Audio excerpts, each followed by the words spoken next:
সম্মানিত দিনী ভাই বোন, জীবনে প্রতিশোধ নেবেন না, সফল হবেন।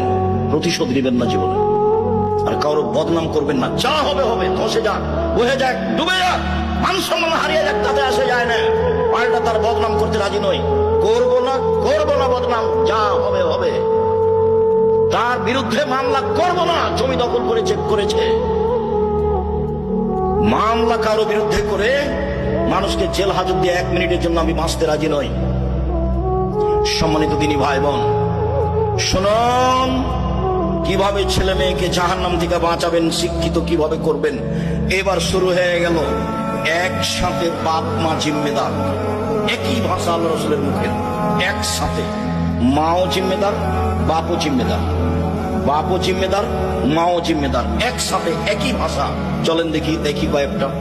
আবু হুরায়রা রাদিয়াল্লাহু তাআলা আনহু বলেন, রাসূল সাল্লাল্লাহু আলাইহি ওয়াসাল্লাম বলেছেন, কুল্লু মাউলুদিন ইউলাদু আলাল ফিতরা, প্রত্যেকটা ছেলে মেয়ে ইসলামী ধারণ ক্ষমতা নিয়ে জন্মগ্রহণ করে। আবুহু ইউহাবেদানিহি, তার পিতামাতা তাকে ইহুদি করে দেয়। ইমাজ্জিসানিহি, তার পিতামাতা তাকে আগুন পূজক করে তোলে।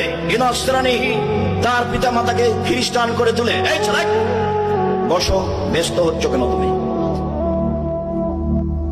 চায়ের স্টলে যারা এখন আছে, তুমি কি মনে করছো তারা সফল? তারা হলো নিম্ন শ্রেণীর মানুষ। আমি আব্দুর রাজ্জাক বিন ইউসুফ এখানে এসেছি, ও চায়ের স্টলে কেন? আপনি কি বুঝাতে চাচ্ছেন?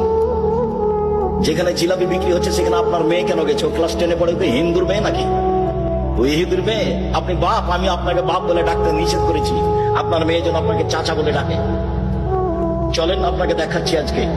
আর আপনার স্ত্রীকে আপনার মেয়ে যেন খালা বলে ডাকে। আপনি বাপ হিসেবে উপযুক্ত বাপ নন, এই জন্য আপনাকে চাচা বলে ডাকা উচিত। আমি নিশ্চিত জানি আপনি বাপ, আমি জানি আপনি বাপ, তারপরে আমার আফসোস বলছে, আমার দুঃখ বলছে আপনার ছেলে আপনাকে চাচা বলে ডাকুক।